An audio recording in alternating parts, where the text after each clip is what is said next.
Hello बच्चों, एक बार आप सभी का फिर से स्वागत है आपके अपने YouTube चैनल ज्ञान क्लास में।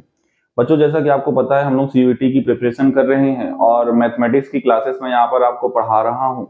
हम लोगों ने 2023 में सीयूईटी मैथ्स का पेपर सॉल्व कर लिया है। इस समय हम लोग सीयूईटी 2022 में जो मैथ्स का पेपर हुआ था उसको सॉल्व कर रहे हैं। सेक्शन ए जिसमें 15 क्वेश्चन थे, दोनों टाइप ऑफ मैथ के लिए कॉमन थे, वो हम लोगों ने उसको ऑलरेडी सॉल्व कर लिया है। उसके बाद कल के वीडियो में हमने 10 क्वेश्चन सॉल्व किए थे, क्वेश्चन नंबर 51 से 60। ठीक है, यानी 15 और 10 25 क्वेश्चन हम लोगों ने सॉल्व कर लिए हैं। उसी ऑर्डर में आज आगे बढ़ते हैं और आज हम लोग क्वेश्चन सॉल्व करेंगे क्वेश्चन नंबर 61 से 70। 10 क्वेश्चन लेकर आए हैं। ठीक है, 2022 में आप देख रहे हो पार्ट 3, ये तीसरा वीडियो है। 2022 में जो मैथ का पेपर हुआ था सीयूईटी का, उसका ये थर्ड वीडियो है बच्चों। ठीक है, तो तीसरा वीडियो है ये। इससे पहले पार्ट 1 में हम लोगों ने सेक्शन ए किया था, फिर पार्ट 2 में हम लोगों ने क्वेश्चन नंबर 51 से 60 यानी 10 क्वेश्चन किए थे। आज पार्ट 3 के 10 क्वेश्चन देखते हैं, जिसमें पहला क्वेश्चन आज के दिन का है बच्चों sorry, the order of the differential equation whose general solution. ठीक है, जनरल सॉल्यूशन हमें दिया हुआ है y is equal to e to the power x a cos x plus b sin x। ठीक है, where A and B are arbitrary constant. हमसे पूछ रहा है इसका जो डिफरेंशियल इक्वेशन होगा उसका ऑर्डर क्या होगा। तो सबसे पहले बच्चों ए और बी को एलिमिनेट करके या हमें किसी भी तरीके से एक डिफरेंशियल इक्वेशन बनाना है। उसके बाद जो डिफरेंशियल इक्वेशन जब बन जाएगी तो हम बच्चों वहां पर इजीली देख पाएंगे कि उस डिफरेंशियल इक्वेशन का ऑर्डर क्या है। डिग्री नहीं पूछा, ध्यान दीजिएगा, ऑर्डर पूछा है। तो सबसे पहला काम है कि इसको डेरिवेट करिए, डिफरेंशियल इक्वेशन बनाइए। तो वाई डैश क्या आएगा, इसमें प्रोडक्ट रूल लगा दो, फर्स्ट फंक्शन और ये है सेकंड फंक्शन। ठीक है, ब्रैकेट को हमने सेकंड फंक्शन मान लिया और e to the power x को हमने फर्स्ट फंक्शन मान लिया। तो क्या होगा, फर्स्ट फंक्शन इंटू सेकंड का derivative plus second function into first का डेरिवेटिव। तो मान लेते हैं पहले हम e to the power x का डेरिवेटिव करोगे तो e to the power x ही आएगा और इसको एज इट इज रहने दो, a cos x plus b sin x plus, अब क्या करेंगे, e to the power x को रख लो, अब ब्रैकेट वाले को डेरिवेट करो, a cos x का derivative minus a sin x और प्लस b sin x का क्या हो जाएगा डेरिवेटिव बच्चों, b cos x। जरा ध्यान से देखिए, यहां पर जो ये पहला टर्म लिखा हुआ है ये वही है क्या, y बराबर क्या था, e to the power x इंटू a cos x plus b sin x। बिल्कुल, तो इस पहले टर्म को बच्चों हम लोग क्या लिख सकते हैं, y लिख सकते हैं, है ना। तो y plus e to the power x और इनटू में माइनस ए sine x plus B cos X. एक बार फिर से डिफरेंशिएट करिए, ये हो जाएगा y double dash equals to y का derivative with respect to x y dash. यहाँ पे फिर से प्रोडक्ट रूल लगाइए, ये फर्स्ट फंक्शन और ये क्या हो गया, सेकंड फंक्शन। तो ये हो जाएगा, पहले वही सेकंड फंक्शन को एज इट इज रखिए, e to the power x का डेरिवेटिव करेंगे तो ये फिर वही एज इट इज आ जाएगा, e to the power x minus A sine x plus B cos x, है ना, प्लस अब क्या करेंगे, e to the power x को बाहर रखेंगे, अब डेरिवेटिव करेंगे इस ब्रैकेट टर्म का, तो minus A cos X minus B sine X, क्योंकि बी कॉस एक्स का डेरिवेटिव क्या हो जाएगा, माइनस बी साइन एक्स। तो ये हो जाएगा बच्चों y dash plus e to the power x minus A sine x B cos x. जरा ध्यान से देखिए, जो हमारा ये y डैश आया था क्या बच्चों, ये जो y डैश आया था, जो y डैश आया था बच्चों, y डैश की वैल्यू में अगर हम इस जो टर्म हमारे पास है e to the power x minus A sine x plus B cos x, अगर इसकी वैल्यू जो हमने ये ब्रैकेट में लिखा हुआ है यहां से निकालने की कोशिश करिए, किसकी, e to the power x minus A sine x plus B cos x की। बच्चों ये y डैश माइनस y होगा कि नहीं, क्या होगा, y डैश माइनस y। तो यहां पर इसकी वैल्यू पुट कर दीजिए, क्या आएगा, y dash minus y dash minus y। यहां पर क्या करिए, माइनस कॉमन ले लीजिए, जब ये माइनस बाहर आ जाएगा तो अंदर क्या बचेगा, अंदर बचेगा e to the power x a cos x plus b sin x। क्या ये y है, जरा ध्यान से देखिए, e to the power x a cos x plus b sin, बिल्कुल ये y है। यहाँ पे आगे क्या हो जाएगा, माइनस y। तो फाइनली बच्चों हमारे पास जो डिफरेंशियल इक्वेशन बनी, डिफरेंशियल इक्वेशन बन चुकी है ना, क्या, y double dash equals to 2y dash minus 2y, या फिर ऐसे भी लिख सकते हो d2y by D X square equals to 2dy by D X minus 2y। ये एक डिफरेंशियल इक्वेशन बन गई। अब आप इजीली बता सकते हो डिफरेंशियल इक्वेशन का ऑर्डर क्या है बच्चों, ऑर्डर क्या है 2। तो जरा देखिए 2 कहीं पे है ऑप्शन में, बिल्कुल ऑप्शन नंबर कौन सा, सेकंड, सॉरी थर्ड ऑप्शन में देखिए 2 दिख रहा है। तो 61 का आंसर कौन सा हो जाएगा, थर्ड ऑप्शन जिसका आंसर है 2। ठीक है बच्चों, आगे बढ़ते हैं हम लोग। क्वेश्चन नंबर 62, क्वेश्चन नंबर 62 पे आते हैं। डिफरेंशिएशन चाहिए एक इंटीग्रल का, हालांकि डेरिवेटिव एंटी डेरिवेटिव आपने पढ़ा है, लेकिन जरा ध्यान से देखिए जो भी क्या हमें इंटीग्रेशन करने की जरूरत है क्या, क्योंकि ये जो इंटीग्रल है इसमें देखो जरा लिमिट्स दी हुई हैं। तो ये आपको पता है डेफिनिट इंटीग्रल है, ये कैसा इंटीग्रल है, डेफिनिट इंटीग्रल। इसको इंटीग्रेट करने पर जो भी आएगा वो क्या होगा, एक कांस्टेंट होगा। और किसी भी कांस्टेंट का डी बाई डी एक्स यानी कि डेरिवेटिव क्या होता है, जीरो।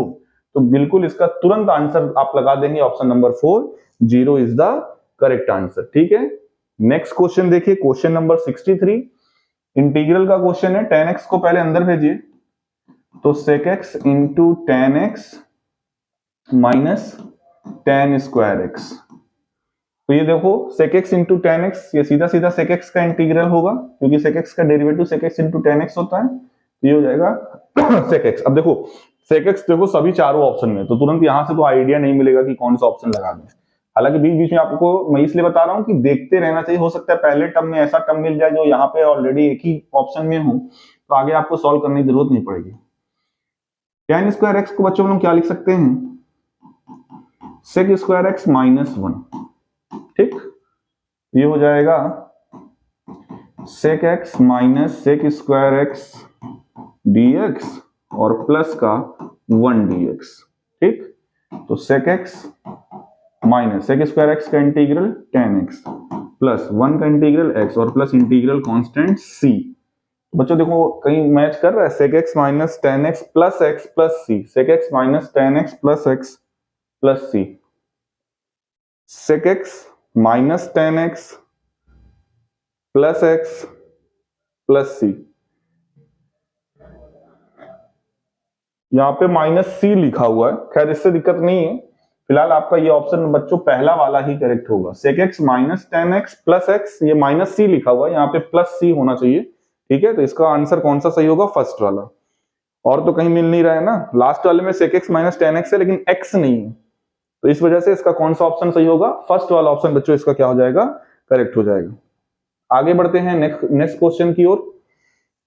अगला क्वेश्चन देखिए क्या बोला जा रहा है, if cos alpha cos beta cos gamma are the DC direction cosine.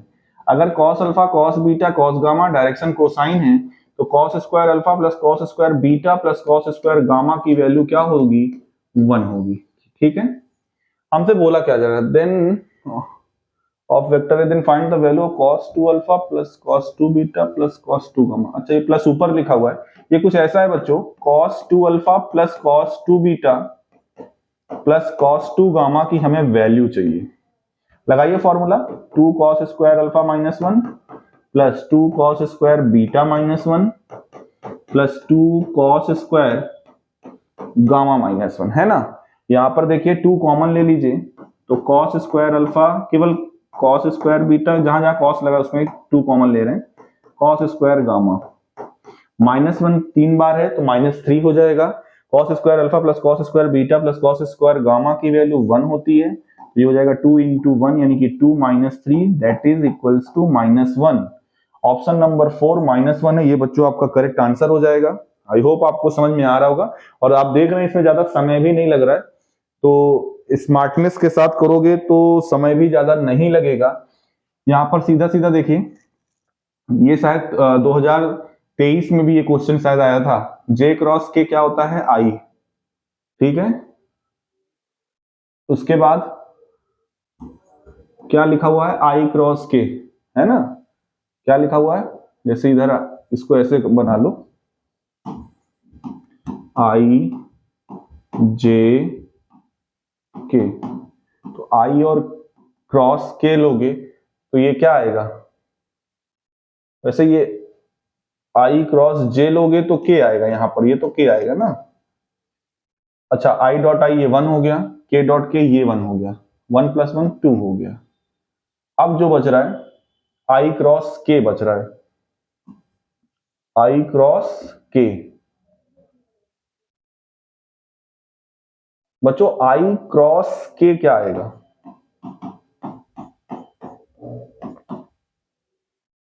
भाई ये तो साइक्लिक में ही है ना, आई क्रॉस के। आई क्रॉस जे होता तो के आता, यहाँ पे आई क्रॉस जहां पे क्या है देखो, अब एक ऑर्डर देखते हैं, आई जे के, फिर जे है तो के क्रॉस आई होना चाहिए। ये क्या लिखा हुआ है, आई क्रॉस के। तो इस हिसाब से बच्चों इसको सही कर लो, आई क्रॉस के लिखा हुआ है, इसको हम क्या लिखेंगे, जे डॉट, अगर हम यहाँ पे माइनस साइन लगा दें और इसको के क्रॉस आई लगा दें, क्या लिख दें, के क्रॉस आई। देखो ये के है और ये आई, और के क्रॉस आई किसके बराबर होगा, भाई के है आई है, के क्रॉस आई किसके बराबर होगा, जे के बराबर होगा। तो ये माइनस जे डॉट जे, तो ये -1 हो जाएगा, और इसका करेक्ट आंसर बच्चों क्या हो जाएगा, ऑप्शन नंबर 3। ठीक है, अगर ये के क्रॉस आई होता, अगर ये आई क्रॉस के की जगह पे क्या होता, के क्रॉस आई, तो हम के क्रॉस आई को बच्चों क्या लिख देते, जे, और J dot J last year ये वाला आया था जिसमें यहाँ पर के क्रॉस आई था, उसका आंसर 3 आ रहा था। क्यों, क्योंकि वहां पे के क्रॉस आई दिया हुआ था, तो के क्रॉस आई क्या होता है जे, और जे डॉट जे क्या हो जाता है 1 हो जाता है। तो केयरफुल रहिएगा साइन में, नहीं तो दोनों ही आंसर आपको दिए थे 3 और 1, आप जल्दीबाजी में 3 लगा के चले आ सकते हो। फिलहाल इसका आंसर होगा ऑप्शन नंबर 3 जो कि क्या है 1। ठीक है, अगले क्वेश्चन की ओर बढ़ते हैं। क्वेश्चन नंबर 66 या सेक्शन B1 का, जो जिसमें 35 में से आपको 25 क्वेश्चन करने हैं, उसमें का 16वां क्वेश्चन आप कह सकते हो। कॉर्नर पॉइंट दिया हुआ है किसी फिजिबल रीजन का, और जेड दिया हुआ है 2x + 3y। कॉर्नर पॉइंट क्या दिए हुए हैं, 2, 0, 7, 0, 4, 5, 0, 3। जरा इनकी वैल्यू निकाल लो। 2, 0 रखेंगे तो 4 आएगा, 7, 0 रखेंगे तो 14 आएगा, 4, 5 रखोगे तो 2, 4 जा 8, 2, 4 जा 8, और 5, 3 जा 15 + 8 कितना होगा 23, और 0, 3 रखोगे तो क्या आएगा 9। बोला क्या जा रहा है, the difference of the maximum and the minimum value of Z. Z की मिनिमम वैल्यू ये है 4 और मैक्सिमम वैल्यू ये है 23, इनके बीच का डिफरेंस। तो डिफरेंस जब भी बोला जाता है तो बड़े नंबर में से छोटे नंबर को माइनस किया जाता है। 23 - 4 कितना आएगा, 19 आएगा। ऑप्शन नंबर 1 बच्चों इसका क्या हो जाएगा, करेक्ट आंसर हो जाएगा। ठीक है, आगे बढ़ते हैं। Next question, question number 67, the area of the parallelogram whose adjacent sides are given. अगर कोई पैरेललोग्राम है बच्चों, अगर कोई पैरेललोग्राम है, ठीक है, और उसके आपको एडजेसेंट साइड्स दिए हुए हैं, तो उनका एरिया क्या होता है, मॉड ऑफ या determinant of A cross B. क्या होता है उनका area, determinant of adjacent side का क्रॉस प्रोडक्ट, है ना। तो ए क्रॉस बी हम निकालते हैं और उसका मॉडुलस निकालेंगे। तो ए क्रॉस बी अगर हमें चाहिए, सबसे पहले यहाँ पे आई कैप, जे कैप, के कैप। यहाँ पे देखो जे वाला टर्म नहीं है, इसका 1, यहाँ पे 1, जे की जगह पे 0, यहाँ पे 2, 1, 1। ये हम क्या निकाल रहे हैं, ए क्रॉस बी, एडजेसेंट साइड्स का क्रॉस प्रोडक्ट। फिर जो भी आएगा उसका मैग्नीट्यूड निकालेंगे। तो जब आई कैप लेंगे 0 - 1 ये आएगा -1, माइनस जे कैप लेंगे 1 - 2 ये भी आएगा -1, प्लस के कैप लेंगे तो 1 - 0 यानी आएगा 1। फाइनली क्या आया, माइनस आई कैप माइनस माइनस प्लस जे कैप और प्लस का के कैप। इसका मैग्नीट्यूड निकाल लीजिए क्योंकि हमें इसका मॉडुलस चाहिए। तो तीनों के कोफिशिएंट का स्क्वायर यानी -1 का स्क्वायर प्लस 1 का स्क्वायर प्लस 1 का स्क्वायर क्या आ जाएगा, √3। ऑप्शन में है, बिल्कुल है, ऑप्शन नंबर 4। ऑप्शन नंबर 4 बच्चों इसका क्या हो जाएगा, करेक्ट आंसर हो जाएगा। ठीक है, चलिए आगे बढ़ते हैं। क्वेश्चन नंबर 68, ठीक, नेक्स्ट क्वेश्चन में बोला जा रहा है if this is a unit vector, x कोई स्केलर क्वांटिटी है जो कि इस vector i cap plus j cap plus k cap में मल्टीप्लाई के फॉर्म में है, और बोला जा रहा है ये एक ऐसा वेक्टर है, यूनिट वेक्टर है। अगर कोई वेक्टर यूनिट वेक्टर होता है, कोई वेक्टर अगर यूनिट वेक्टर होता है तो उसका मैग्नीट्यूड क्या होता है, 1 होता है। तो इसका भी मैग्नीट्यूड क्या होगा, 1 होगा। इसको हम चाहें तो अलग अलग ऐसे लिख सकते हैं, मॉडुलस की ये प्रॉपर्टी होती है, बिल्कुल लिख सकते हैं, मॉडुलस ऑफ x इंटू में modulus of i cap plus j cap plus k cap. तो मॉडुलस ऑफ x, इसका तो मैग्नीट्यूड आ जाएगा, क्या होगा, √3 और इक्वल्स टू 1। तो modulus of x equals to 1/√3, यानी x का जो मैग्नीट्यूड है वो 1/√3 है। तो x बच्चों क्या हो सकता है, क्योंकि मॉडुलस ऑफ x यानी प्लस, ये x प्लस में भी हो सकता है, माइनस में भी हो सकता है। तो ये वैल्यू हमें क्या देगा, x equals two plus minus 1/√3। Option number 4 इसका क्या हो जाएगा, करेक्ट आंसर हो जाएगा। ठीक है बच्चों, आगे बढ़ते हैं।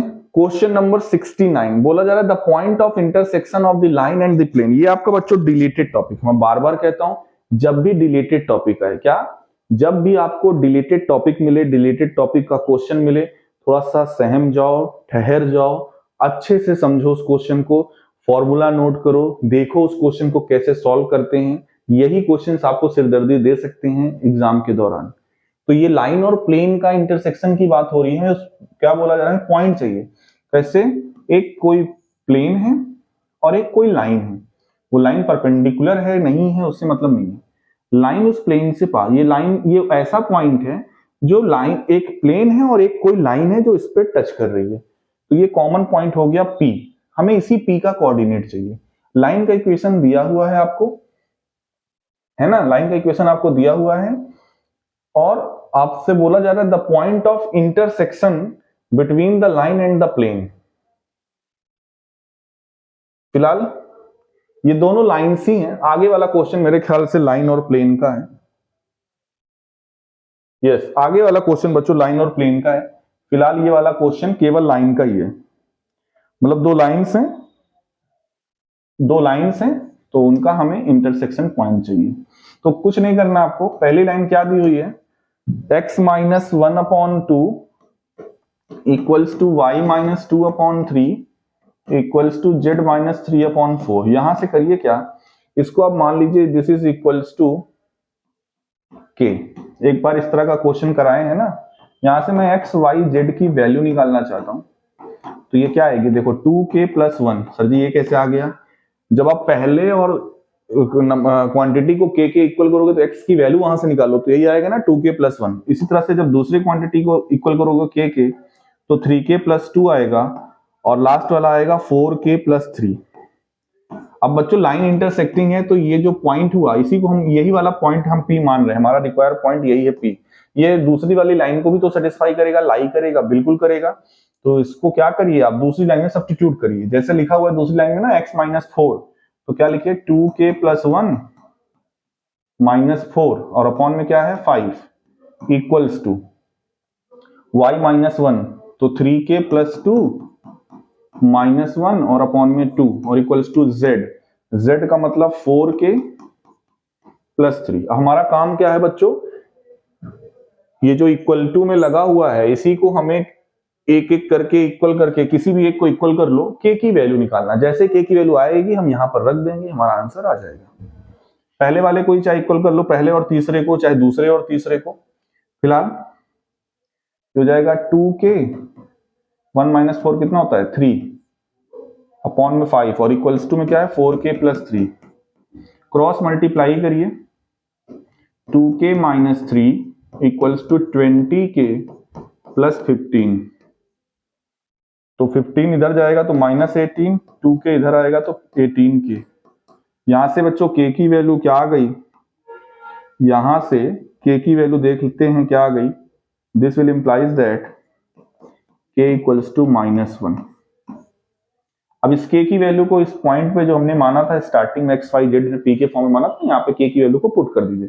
जब -1 पुट करेंगे तो -2 + 1 यानी कि -1, -3 + 2 यानी ये भी -1, और -4 + 3 ये भी -1। तीनों में -1 देखो ऑप्शन नंबर 4 में मिल रहा है, तो बच्चों ऑप्शन नंबर 4 इसका क्या हो जाएगा, करेक्ट आंसर हो जाएगा। जो मैं भी स्टार्टिंग में डिस्कस कर रहा था इस क्वेश्चन में, वो इस ये वाले क्वेश्चन के लिए है। लाइन और प्लेन की बात हो रही है ना, एक प्लेन है और एक लाइन। द डिस्टेंस, हमें डिस्टेंस चाहिए, एक पॉइंट है एक प्लेन है, where the line meets the plane, और एक कोई लाइन है जो प्लेन को कहीं यहां पर मीट करे। अच्छा ये मैं समझ ली यहां पे इंटरसेक्ट करेगी वो लाइन, ये प्लेन है, लाइन ये प्लेन है और लाइन कुछ ऐसे आ रही है, ये प्लेन है और लाइन कुछ ऐसे आ रही है। तो लाइन यहां पर जब मीट करेगी तो उस पॉइंट का हमें कोऑर्डिनेट चाहिए, ठीक है। और एक पॉइंट हमें ऑलरेडी दे रखा है 3, 4, 5। इस पॉइंट P का जब कोऑर्डिनेट हम निकाल लेंगे, इस पॉइंट को मान लो Q, फिर उसके बाद हमें क्या करना है, ये PQ डिस्टेंस हमें चाहिए बच्चों, हमें PQ की डिस्टेंस एक्चुअल में चाहिए। Q का कोऑर्डिनेट तो क्वेश्चन में दे रखा है, P का कोऑर्डिनेट हमें पता नहीं है। P का जब निकाल लेंगे कोऑर्डिनेट तो आंसर आ जाएगा। वही प्रोसीजर करेंगे, यहां पर ये जो लाइन दिया हुआ है x minus 3/1 equals to y minus 4/2 equals to z minus 5/2, इसको हम k के इक्वल मानेंगे। इसको किसके इक्वल मानेंगे, k के। यहां से x y z निकाल लीजिए, सबसे पहला काम यही। और निकाल के, क्योंकि ये पॉइंट लाइन का भी है प्लेन का भी है, प्लेन वाले में x y z में सेटिस्फाई करा देंगे तो k की वैल्यू मिल जाएगी। और k की वैल्यू मिल जाएगी तो जो भी हमारा पॉइंट बनने जा रहा है यही हमारा p है, यही तो हमारा रिक्वायर्ड पॉइंट है ना, ये p का कोऑर्डिनेट यही बनने जा रहा है। क्या, k+3 कैसे आया सर, पहले और लास्ट वाले को इक्वल करो, फिर सेकेंड और लास्ट वाले को इक्वल करो, क्या आएगा 2k+4, फिर क्या आएगा 2k+5। ये आपका p हो गया, p का कोऑर्डिनेट हो गया। k की वैल्यू निकालना हमारा अगला टारगेट है। अब ये प्लेन को सेटिस्फाई करेगा, बिल्कुल सेटिस्फाई करेगा। तो x + y + z यानी k+3 + 2k+4 + 2k + 5, this is equals to what, 17। ये किसके इक्वल है, 17 के। तो देखिए 2k 2k 4k + k यानी कितना आ गया 5k, ये हो गया 3 + 4 7 + 5 12, तो 17 - 12 यानी कि 5 के बराबर 5। तो k बराबर बच्चों क्या आ गया 1, k बराबर क्या आ गया 1 आ गया। अब k बराबर 1 आ गया, अब हमारा काम क्या है, यहां पर इसको k की वैल्यू को सब्स्टिट्यूट करें, तब हमारा p का पॉइंट आ जाएगा। तो 1 + 3 यानी कि 4, 2 + 4 यानी कि 6 और 2 + 5 यानी कि 7, क्या 7। तो p का कोऑर्डिनेट आ चुका है 4, 6, 7।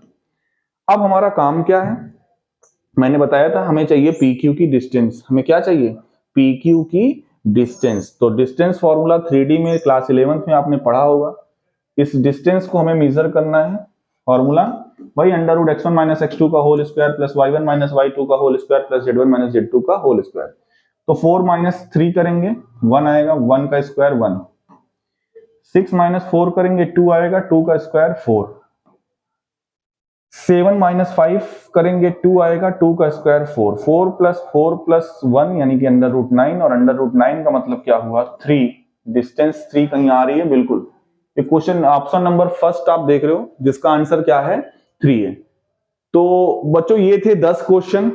इस वीडियो से हम लोगों ने क्या कर लिया है, 2022 का मैथमेटिक्स का 3 स्टेप में हम लोगों ने अभी तक पेपर कंप्लीट किया हुआ है। यानी टोटल कितने क्वेश्चन हम लोग कर चुके हैं मैथ की अगर मैं बात करूं, 15 + 20 यानी कि 35 क्वेश्चन।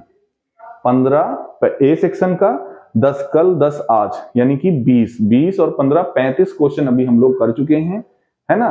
15 क्वेश्चन वहां पे था, अभी हमें कितने क्वेश्चन और करने हैं आपको पता है ना। टोटल 50 में से 40 करने होते हैं, जिसमें से 50 में से 40 करने होते हैं, जिसमें से 15 कंपलसरी था, है ना। 15 हमने कर लिया है। इसके बाद अभी हमें कितने 35 में से 25 करने होते हैं सेकंड पार्ट में, उस सेकंड पार्ट में हमने 20 कर लिया है। अभी हमारे पास 25 क्वेश्चन, 20 हमने कर लिया तो कितना क्वेश्चन बच रहा है, 15 क्वेश्चन और बच रहा है ना। अभी तो होगा 40 में से 25, 15 क्यों 20 क्वेश्चन और बच रहा है बच्चों। 40 में से हमें 25 करने होते हैं, सॉरी यहाँ पे 40 है, 40 में से 25 क्वेश्चन हमें करने होते हैं। जो B1 सेक्शन हमारा होता है 40 में से 25 क्वेश्चन, सॉरी 40 में से 35 में से 25 क्वेश्चन। ठीक है, तो जो भी रिमेनिंग क्वेश्चन बच्चों बच रहे हैं वो हम लोग करेंगे नेक्स्ट वीडियो में। तब तक के लिए टाटा बाय बाय, मिलते हैं नेक्स्ट वीडियो में। और तब तक आप लोग जितने भी प्रीवियस ईयर क्वेश्चन मैं सॉल्व करा रहा हूं इसको एक बार जरूर देख लीजिए, सॉल्व करिए, कोई डाउट हो तो जरूर पूछिए। ठीक है बच्चों, ओके बाय बाय।